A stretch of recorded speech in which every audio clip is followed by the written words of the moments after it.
enough anticipation that people are going to be like, how did she do that in 2 weeks? Like, how did that happen? What was her ebook about? Like, you want to make sure that your introduction is thorough enough that people know a little bit about you, but more so, you want to make sure your introduction lends you credibility about the topic at hand, right? So, you want to make sure that.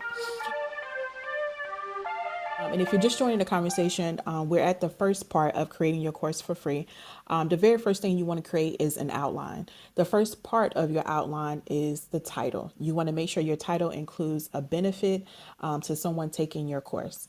The second thing you want to have is an introduction. Your introduction should be brief. It should, have some tidbits about yourself, guys, but not too much. Like, we're not doing no bibliography. You know what I mean? Like, no biography, I meant to say, or bibliography, either one of the two. We're not doing either one of those. Okay.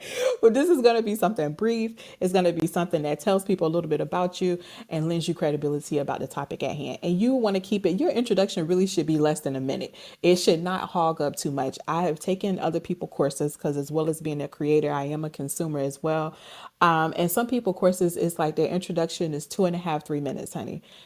Stop that, right? People are taking your course because they want a transformation. Get to it as soon as possible, right? Because when your introduction is too long and you here, there, everywhere, it confuses people, right?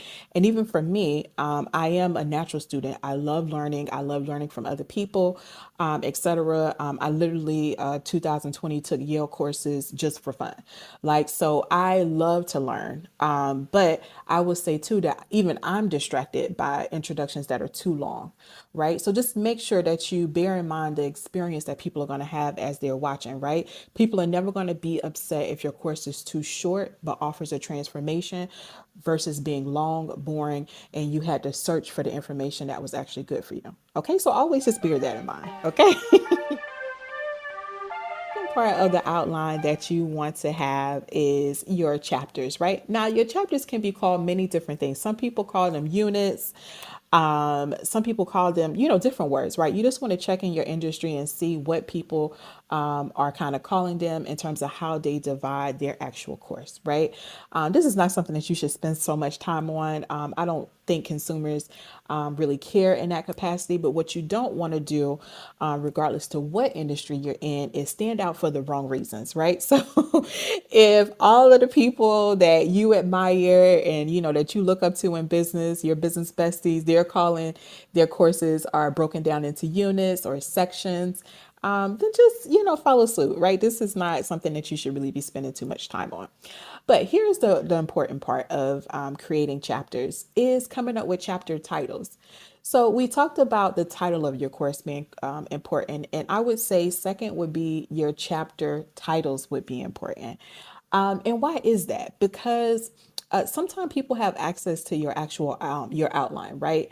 And not as detailed of an outline as the one that we're creating, but they're able to see, for example, your title, your chapters and sub chapters or subunits, whatever verbiage it is that you're using, right?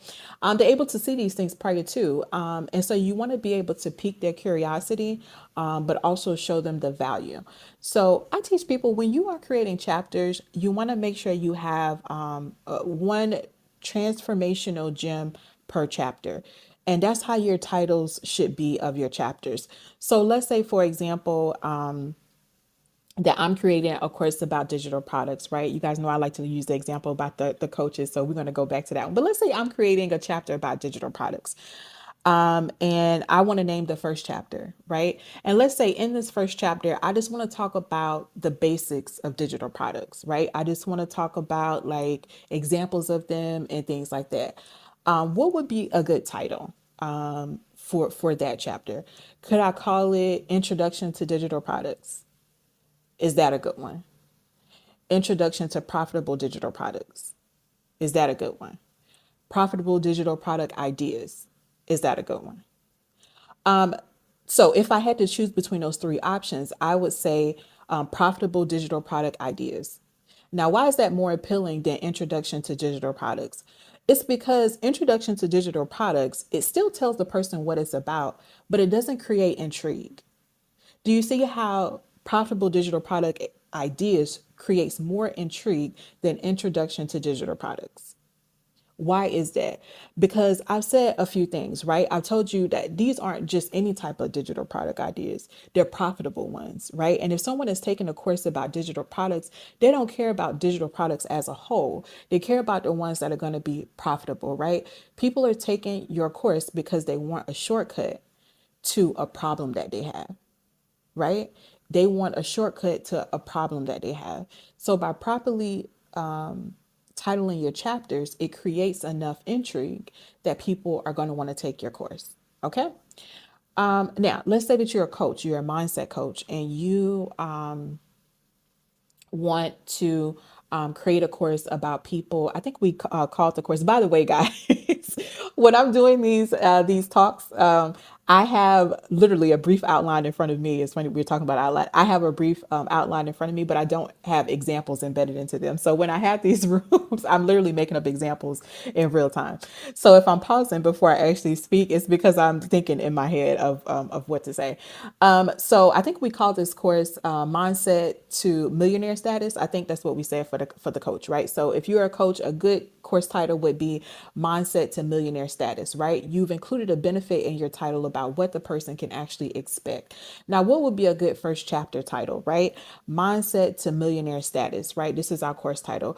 A good introductory chapter or chapter number one would be how to identify a lack mentality, or identifying scarcity mindset, or overcoming scarcity mindset, right? Now, what does that do? You want to make sure, again, it's a transformational gem. And what is that gem that's going to be offered in the first chapter? Well, how to overcome a lack mentality.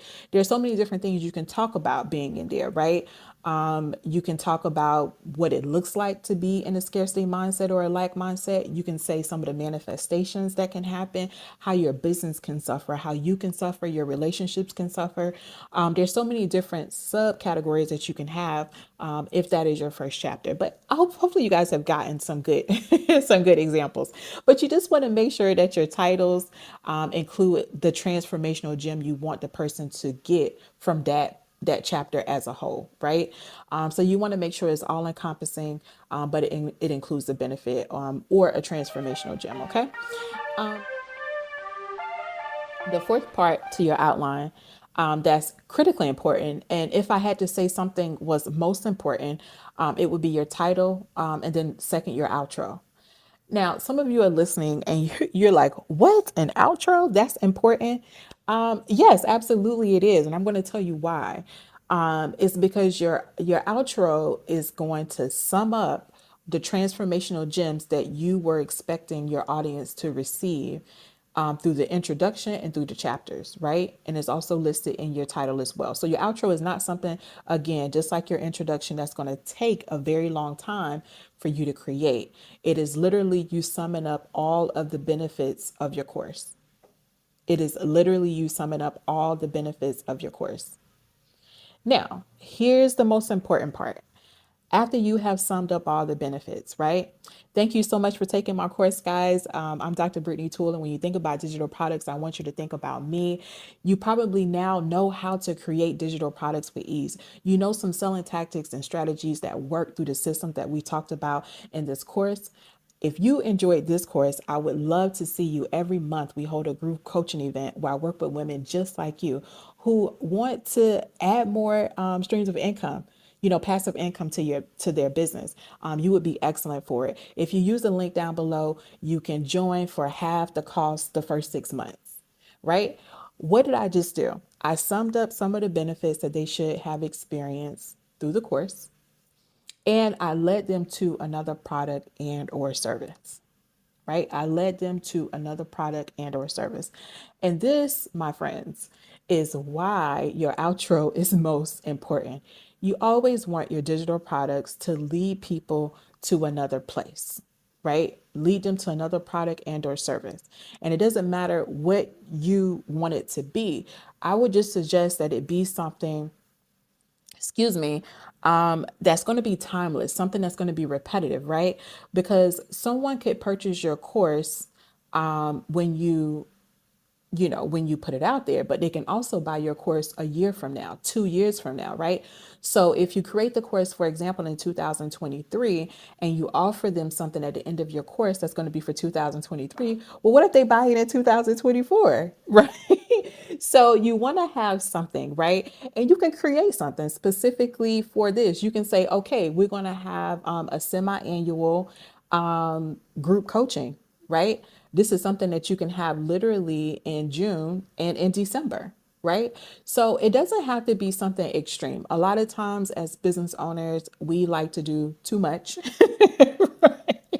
thinking that that's what you have to do in order to be successful. And I'm really here to tell you, you don't need to do more. You just need to be more creative, right? You need to be more creative. The truth is that we're all busy, right?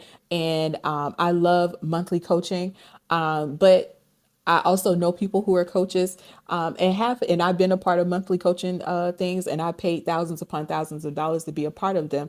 There's sometime I can't make it. You know what I'm saying? And so having something semi-annually, you may be thinking that's not enough, but it could be perfect for someone to have the plan. Let's say a woman is a wife, a mother, she has other duties outside of her house. She has a demanding career. You tell me that something is semi-annual and I'm just like, okay, cool. Like I'm not married or have kids, but honey, I'm busy, right? And when I'm not busy, I like my own downtime. So you tell me something is semi-annual and I'm down for it. Like I don't feel like, oh, that's not enough. I'm excited. So just, think outside of the box in terms of what your offer is going to be at the end of your course, and really be open-minded about it, right? One of the things that I like to, teach creatives to do, especially if you're new to this space, right? Sometimes it's like, I see people doing a lot of things. It's hard to look at other people's business and try to make yours like theirs.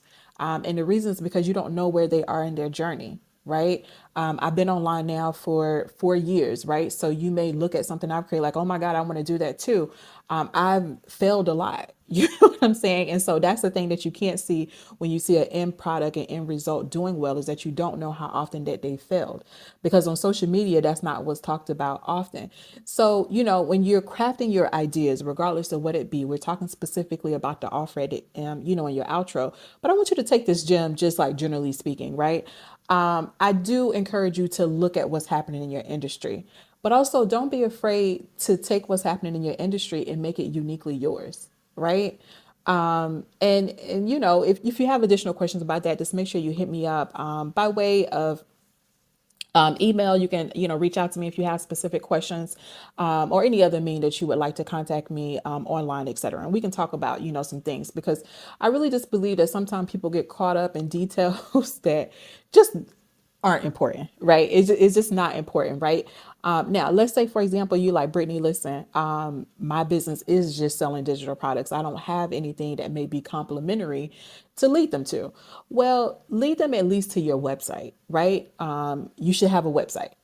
You should have a place that people can go and listen. If you want to lead them to your social media, that can be a place to lead them as well, if your social media is linked to the title of your course, or if you just are selling and you are your brand's identity. That's not a problem either. You can still lead them there. So, it could be a social media site. It can be a website. It doesn't have to necessarily be something that you're physically, involved in. So, guys, that is the outline. That is the outline.